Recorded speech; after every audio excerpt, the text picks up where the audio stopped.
She gave up a dream job in PR to set up her own fashion house in her bedroom.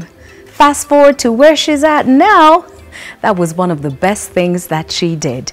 We live out loud with one of Kenya's top high fashion designers, Aulgah Nato, next.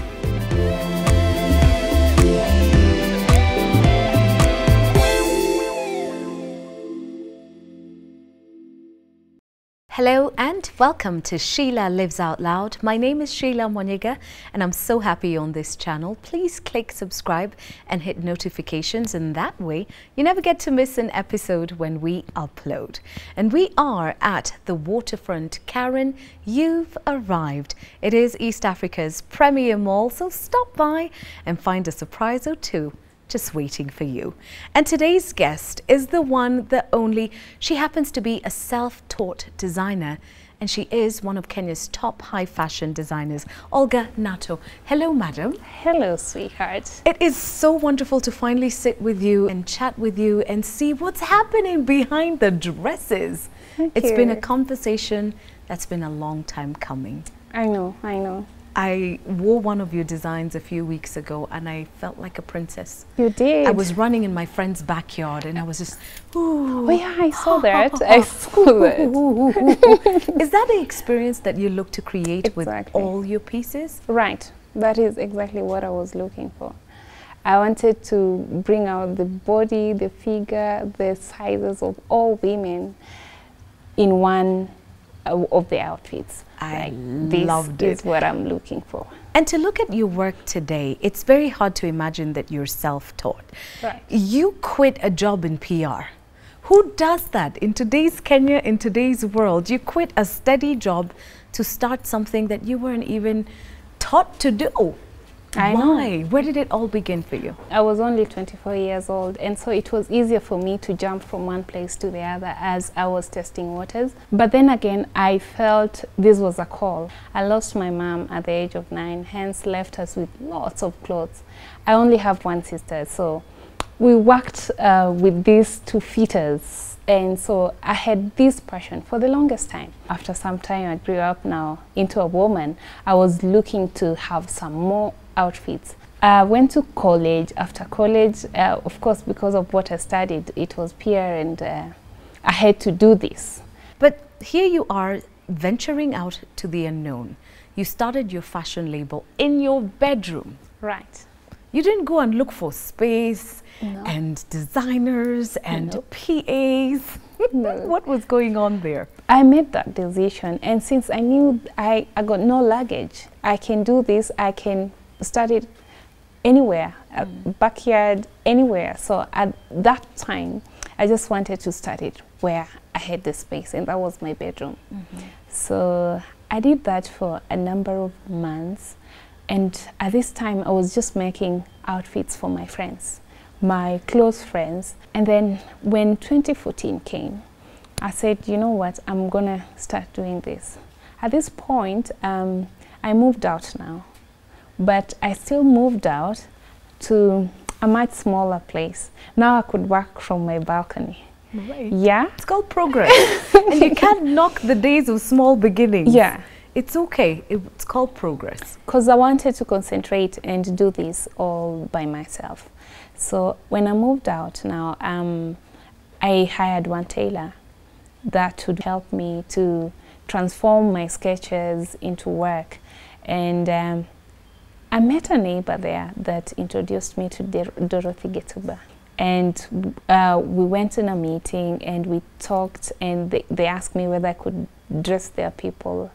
And I said, yeah, I could do that. And I got the job. So I could make up to 3 outfits. We would do them 3 times a week. Wow. So yeah. So that's a good order. It was a good order. So I did this for, it was 2 months.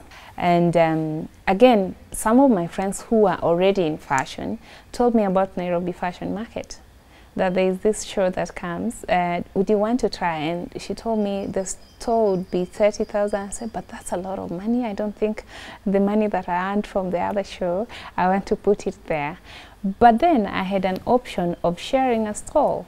So we did that. I shared my store, and I did not sell as much that time. But I gave out lots of my business cards, and from there I got calls. Those are the steps that I made. From that show, I got exposure from that, and I continued.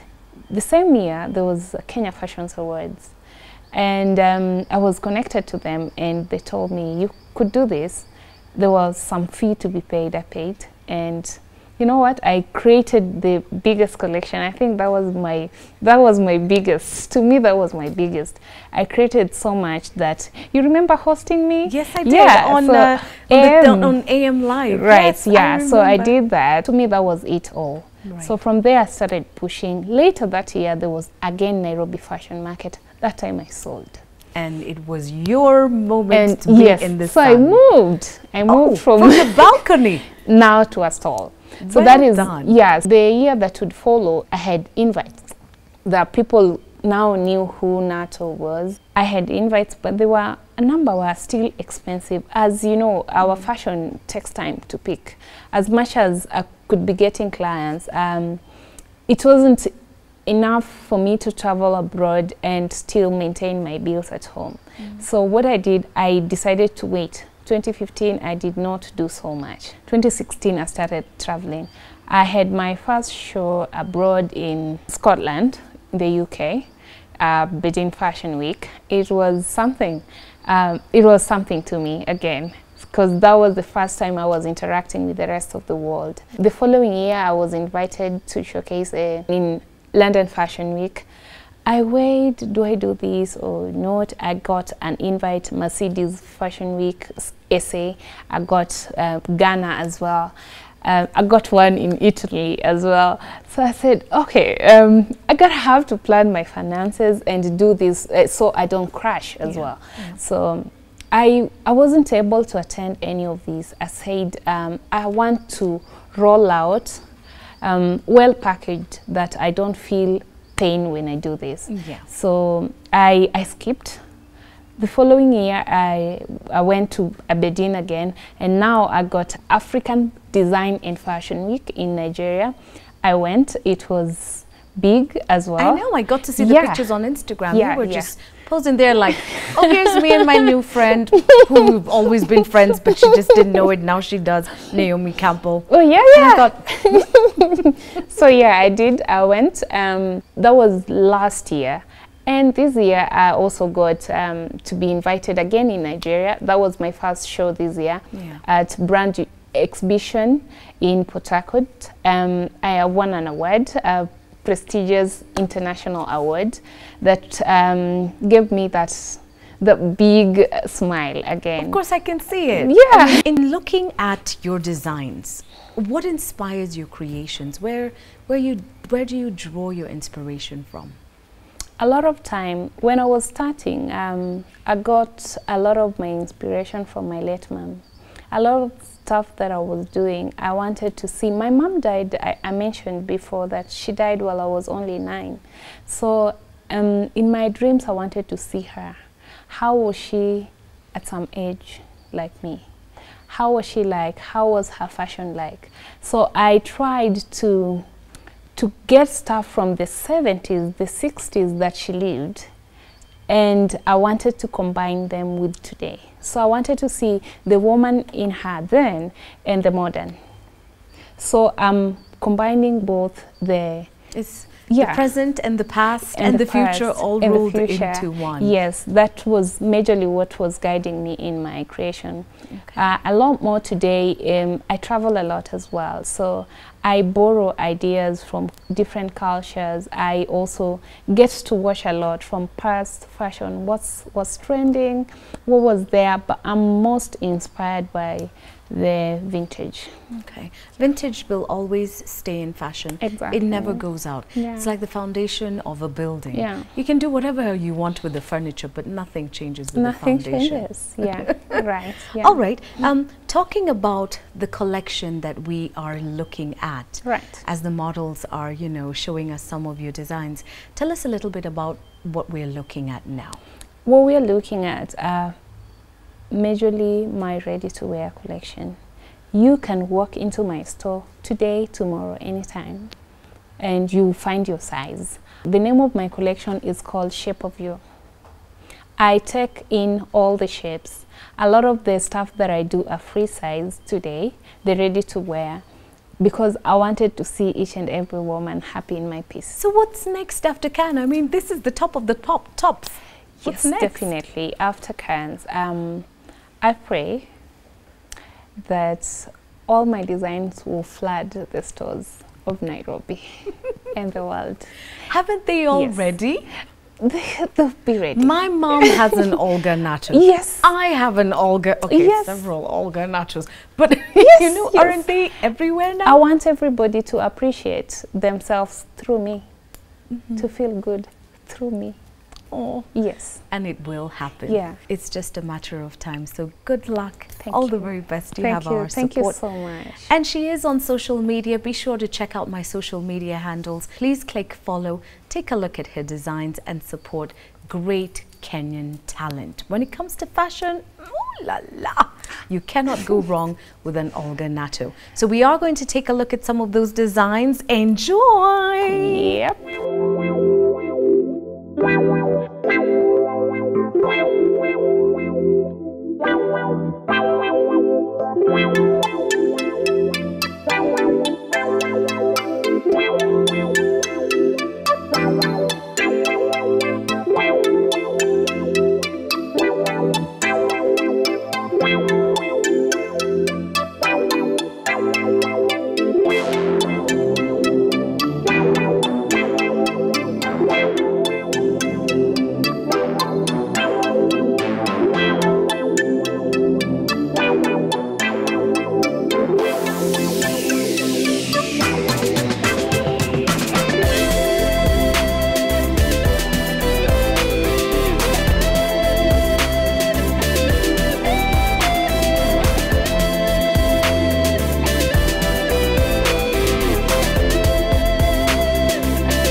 We've been living out loud at the waterfront. Karen, you've arrived. Please pop in. It's an amazing place to be with super space and why am I going to tell you about it? You come and see it for yourself. It's the place of serious happiness. But we say live out loud in everything that you do, and we'll catch up with you in the next episode. Bye for now.